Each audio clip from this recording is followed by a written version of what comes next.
G'day there guys, it's your Aussie hubby Markee and welcome back to another episode of r/relationship advice. Now if you like today's content, please do tell me what you think about it down in the comments below. Sit back, relax, chuck a prawn on the barbie, and enjoy today's bloody good content. Thank you. Posted by user Gertie2. Titled, New boyfriend, 22 male, very touchy, and doesn't understand when I'm, 22 female, seriously telling him no. So my new boyfriend is really great. He is super caring and thoughtful and respectful of me. Please don't read this and think, ugh, another crappy boyfriend, because he's not the kind of guy you think he is just from reading this one issue. So we play wrestle and stuff, which is fun, and even when I say no or stop through the laughter, he obviously doesn't because I'm just joking around. But sometimes when he's being really touchy or cuddly or initiates sex, I say no. He also doesn't get it. I mean, he won't force me to do anything, but he will just keep trying, even after I say no or push him away. It's annoying because I'll tell him 10 times, and it isn't until I actually have to get a bit mad before he gets it. I have sensory issues because of my level 1, mild autism, and it's actually extremely overwhelming for me, but I try to keep it in because I don't want to offend him. I've told him I have sensory issues, and that he is overwhelming me, but I really don't think he understands because I don't react the way I feel.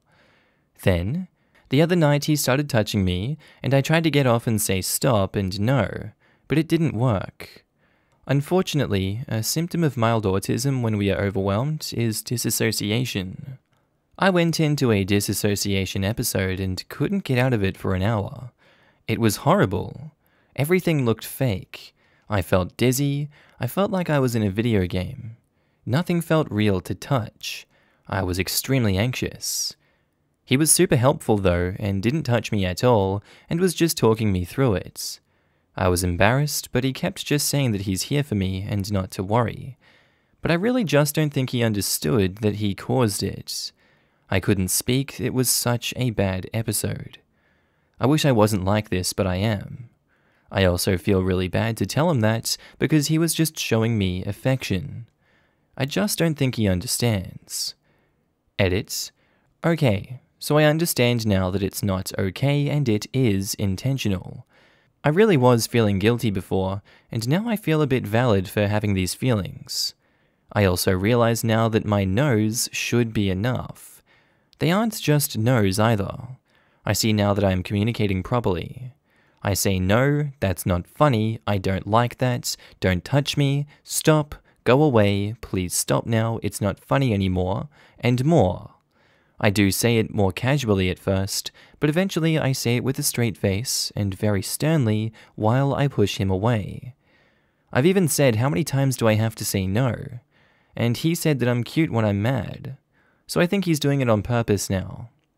I know that he understands, because if I say no or ow during sex, he stops immediately, no matter how I say it. I will have a talk with him about how I'm just as serious when I say it outside of sexual contact or before sex. I think I'll try to do a safe word.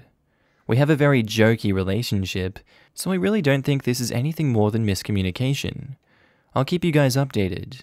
Thanks. And Idly Browsing says, look, a lot of people are nice when they're not doing crappy things. It doesn't mean their actions are less crappy, and it doesn't mean they can use their niceness as an excuse to continue doing crappy things. Bottom line, your boyfriend is not as nice as you think if he can't take no for an answer. It's your body, your rules. So have a serious conversation time. Tell him he needs to respect your boundaries. When you tell him no and he doesn't stop the first time, you leave. Either leave his house or tell him to go home. Stick to it. He should learn after the first couple of times. If not, he is choosing to distress you, and you absolutely should dump him for being a piece of crap. For me, I think he doesn't understand very much since he sometimes says no jokingly. I think they have to sit down and talk deeply about this so that they can both voice out their concerns because they might not be on the same page still. And like a user commented, they should have a safe word so he can really know when she isn't joking, and if he still touches her, then we can say he doesn't care about boundaries and is sexually assaulting her. This can be summarized quickly into, my boyfriend is really great, except for when I revoke consent and he continues doing what I don't want him to. Is he on the spectrum as well? Either way, have a conversation now, not in the moment, about all of this. How if you said no, he needs to immediately stop. If he doesn't immediately stop and or tries again, you need to get out of this relationship. It means he's not as great as you think he is. Good luck. Climbing in to agree and say that I had an ex like this. He seemed wonderful, except for the fact I had to constantly reassert that no means no. It's not a negotiation. We had several talks about the importance of this. I dumped him after one day he went too far and sexually assaulted me. OP, a genuinely great guy does not need consent to be explained to him. He'll just get it. And OP replies to the first one, he's not on the spectrum, no. It's very mild and people don't know I have it until I tell them. It's just difficult because I know I can be a lot to handle. I am very, very particular of where I like being touched and when I can be touched. And I know it's been frustrating for previous partners. It really isn't the same as a neurotypical person who says no to unwanted touch because I wish that I wanted it. My mum even had to have a talk with me after she noticed I swatted my ex-boyfriend's hand away after he rubbed my shoulder, without thinking. It's normally very friendly touches, but it's still too much for me sometimes. I just wish that I could be okay with him touching me more often. No, no, no. This happened to me in high school. My then boyfriend wouldn't stop touching me after I told him to stop. Just normal touches. Poking in the side, arm around the shoulders, tickling. Things that I told myself were no big deal, and if I could just put up with it, it would be fine. I didn't want to be the girl who freaked out over something so dumb. I figured they're just normal parts of being in a relationship and I wanted to be okay with it. Except that it wasn't dumb. The longer he got away with ignoring my no, the more he would push my boundaries, to the point where he was trying to force me to French kiss him in the hallway every day, despite me saying how much I hated how it felt. I had multiple friends ask me if I was okay, or if I wanted them to punch him, and I kept saying I was fine, because I wanted it to be fine. His excuse for why he didn't stop when I told him to was because I wasn't yelling at him to stop, and I looked cute when I was annoyed. I would explain in person that I was serious. I would text him after that I had been serious about stopping, and I even had a friend explain the rules of consent to him, but he still wouldn't stop. It did not end well, and I am glad that I got out of it without getting seriously hurt. It wasn't me being difficult. He ended up doing some messed up things because he kept pushing my boundaries further and further, and I just kept accepting it because, well, maybe I'm being unreasonable. This is not a you problem. Everyone has ways that they don't like to be touched, times they don't want to be touched, etc. Maybe you have more ways and times that you don't like to be touched because of your sensory issues. That is perfectly fine. You wish you did like to be touched those ways, but you can't force yourself to want something. It boils down to this. The touches make you uncomfortable. If this guy is worth being in a relationship with, then he does not want to make you uncomfortable. He does not want you to have to put up with being uncomfortable. It's possible it's a communication issue, and he really doesn't know when you want him to stop. My advice is to have a safe word for when you're super serious about getting him to stop, like anytime you say, absolutely stop, he stops. Then, if he ever keeps going after you've used your safe word, you know he isn't worth being in a relationship with because he doesn't care enough about you being comfortable. But if he's good about stopping when you want him to, maybe you end up being more comfortable with him touching you more often, and you won't have to use your safe word because you'll be comfortable knowing he'll stop if you need him to. Update. I decided to have a frank conversation with him about it. He took it very well and was very apologetic. I just told him that I really need him to listen when I say no, and that he should be able to tell the difference between when I'm laughing and we're joking around, and when I'm saying it very seriously and pulling away.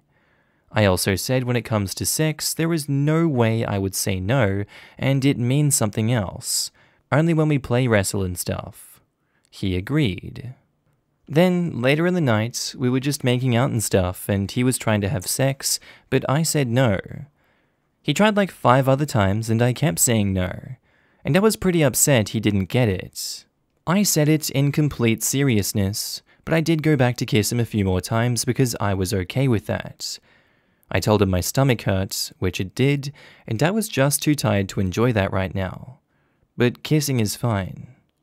Alright, I'm just gonna say a quick trigger warning here if anyone wants to stop reading. Maybe just skip ahead like 30 seconds. I pulled away to get up and he pulled me back and put his hands down my pants, so I just disassociated instantly. I pulled his hand out and moved away and just waited for it to pass. I couldn't really speak to him about it right then because I was disassociated. The next morning I brought it up right away and basically said that was messed up, and he started getting really ashamed and said that he was just trying to get me horny and he didn't realize that was what I meant. I offered the suggestion of a safe word, but he said he doesn't want to do that. I said it would make me feel more comfortable that I'm not miscommunicating, and he said he probably wouldn't have got it last night even if I used one. So I said, then it's over because that would be assault.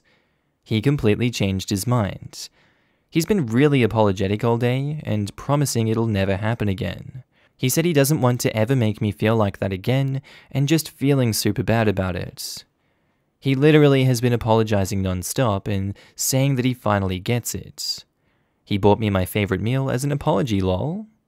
So I decided to wait on it and see if anything else happens. He promises he gets it now, so I'll give it one more shot. Later on, we're getting into it and having sex, not coerced lol, and he says, don't ever deny me this again, and this is mine now, and stuff. I didn't say anything, so he repeated it and was like, will you stop me again? And then I'm like, sometimes? Yeah, if I feel like it. And he's like, no you won't. Lol. I don't know if he was trying to be hot, but yeah. I think that's enough red flags for me. He's apologizing when you're on the verge of ending it, and then going right back to his pushy ways. This needs to end. He will eventually take advantage of you. The "no you won't" line would have shut the door on it for me. Please tell me this means you broke up with him. I haven't really said anything yet. My friends think I should give him one more chance, but I don't know. He says he was joking about what he said, but that's kind of weird to joke about, lol. One more chance? Chance to do what? Take advantage of you? Holy crap, OP. Your friends are either really naive, or else they wish you harm. He assaulted you with his hand after you said no. He then openly admitted he would have assaulted you no matter what you said. It's pretty obvious from the latter conversation during sex that he gets off on the idea of power play and non-consent, and you being unable to stop him. This whole thing is showing a pattern of escalation. He's likely to assault you more seriously next time. Pretending he was joking about assaulting you when you said stop or a safe word, who even repeatedly jokes about that? Bullcrap. He walks things back whenever he realizes his red flags are showing, but he's getting bolder. Leave him before it escalates. I don't say this lightly. Posted by user Throwaway180592. Titled, My 28 female daughter, 6 months, is sick and it's because of my in-laws. So I've been stewing on this all day. Location is Australia. On Tuesday, I took my daughter to see her dad. We're still together, but we live with our own parents due to finances, and by default, his parents, late 40s, early 50s, and siblings, 8 male and 6 female. Not long after we got there, they told us that the kids had been sick. Would have been nice to have known considering I have a baby. Well, yesterday she starts coughing a bit and is slowly getting more congested. I was up all night with her trying to soothe her, but she's my first child. I had no idea how to help her. Spoke to the doctor and he seems to think viral infection, but if she progresses then I need to get her COVID tested. Spoke to her dad and I apologized for not wanting to take her to visit his parents for a while. He was in complete agreement, and in his words, they screwed up. So what I need advice on is how on earth do I move forward with them? For the 4 years we were together before we got pregnant, I didn't exist. I was only really spoken to after they found out I was pregnant, which in itself has been something I've been struggling to let go of. I'm just beyond pissed off because they could have rescheduled, and my daughter wouldn't be sick. I'm stressing because her nose is so blocked that she's struggling to breathe. She doesn't want her bottles and isn't keeping everything down. Thank you in advance. Edit, for extra info that answers a lot of comments. 1. I am completely aware that babies get sick. Yes, it's a part of life and I'll take it as it comes. My whole point was this was completely unavoidable, and I don't know whether they didn't think much of it because they've had 4 kids or if they were being selfish. 2. After reading the comments, I realized that I should also be pissed off at my significant other, considering he lives with them. 3. He doesn't really talk to them because of his upbringing with them. Let's just say they're not the nicest parents. He does pay rent and lives with them out of convenience. 4. By no means am I comparing my daughter having a cold to his parents losing a baby to SIDS. My whole point there was that his daughter is still at risk of dying from that, albeit low odds. It just disappoints me that they could be so reckless with her health. And 5, I appreciate every single comment, even the ones I don't agree with or upset me. And most of all, I appreciate all of the advice on how to help my daughter get better. I'm sorry for not being able to reply to everyone. I'm super exhausted. I will try to over the next few days. I'm gonna leave it to him to talk with his parents, and if he doesn't, I'll be even more pissed at him, and couples counseling will happen. Either way, his parents are going to know that if the kids are sick, we won't visit. And it works both ways. If my daughter is sick, we still won't be visiting. Thank you all again. Queen Frigg says, avoid all outings, childcare, school, and you going back to work. Honestly, kids do get colds easily, as everything goes straight to their mouth. Yes, they should have told you before you arrived, but how did your partner not know his siblings were sick? It's going to be a hard few nights. Just make sure you sleep during the day, and showers together will help clear the snot out of Bubby's nose. And OP replies, oh, I mean I get that she's gonna get sick. My whole thing was how do I move forward with them? He doesn't really interact with his family. He goes to work, comes home, and maybe eats, but mostly goes to bed or he'll be at my house. He found out when I found out. Thank you for the last paragraph too. It's just awful. I feel so bad for her, and am trying my best to help her through it. And he doesn't really interact with his family. That's a problem. You two aren't even in a romantic relationship any longer. He really needs to be the one to deal with his family. He needs to be setting these boundaries with them. If he cannot perform basic social functions with people he lives with, maybe you should look to amend your custody arrangements. His daughter's well-being depends on the functioning of all relationships in the place she lives. So we're still together, but we don't live together. And I totally agree with setting the boundaries. I'm leaving it up to him to talk to his parents, but if he doesn't, I will. I don't want a precedent to be set. Some people just don't get it. Lots, really, unless they haven't had a high-risk kid.